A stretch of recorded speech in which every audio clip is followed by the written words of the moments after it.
was a CSIR fellow, so I had a CSIR fellowship, and at the young age of 23, joined a research institution to do research in biochemistry. I did not complete my research. I worked for 4 years as a research fellow, and I have often asked myself why I didn't go and finish my doctorate.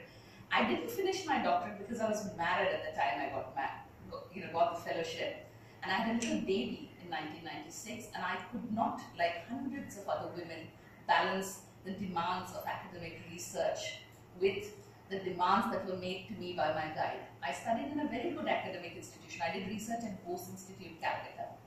So it wasn't as though it was a neck of the wood where it's not where you expect people to be insensitive to gender. But I come from a liberal family. I chose my own life partner. So I don't belong to the stereotype as who would be the victim stereotype, so to speak, And yet I could not cope with what was being thrown at me at that point of time. And I had to decide whether I wanted to become a postdoctoral. In the department that I worked, 90% of research fellows went on to do postdoctoral fellowships in the US. That was the standard. If you were in a bad department at Bose Institute, it was 90%. If you were in a good department, it was 99%.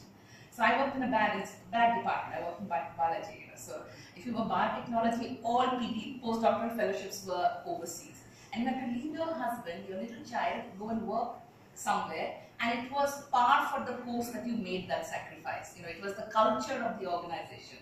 And your family could steal nowhere. You had to make that sacrifice. And I was not willing to do it. So I left. And I went into, so you see, what I'm trying to say is correlating back to what we just heard. There was no institutional policy, no support. And the question that I have now is, do we have any now?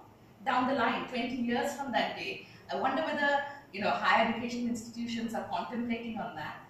I left it and I took teaching. And when I went into teaching, I was just a wife who, as a tag along to my husband in a school teaching institution. I didn't have a BA, I was doing research, So I got paid the same salary as the bus driver in that institution to teach, children. Because what more would you want? As the administrative officer who was offering me the job said, you're okay, your husband earns, and you just, you'll be fine, And I started to work. But I think then things turned around for me. So coming to the bit on mentorship, see, I had a fantastic principal, And once I said, okay, I'm giving up for 5,000 rupees, I can't keep coming and, doing this. I do either this or that. And she said, no, it's criminal to waste your talents. You have ability to do great things. And she gave me the greatest gift of all. She gave me the keys to the computer lab, where I had 24 hours internet, the old dial-up versions. And even now when I sleep, sometimes I can hear the noise of the old internet connection in my ear, and I don't think the younger generation has heard that noise, and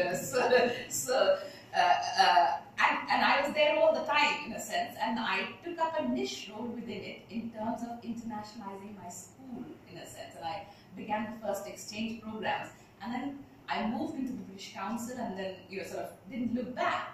But when, as I said, it was really an emotional moment for me to look at this piece of research and to revisit things that happened to me, and sort of I wanted to share that little bit with you, in a sense, to say, you think it doesn't happen to you, it happens to all of us, in a sense, and what can we do about it is perhaps the biggest sort of question that will be with us for some time.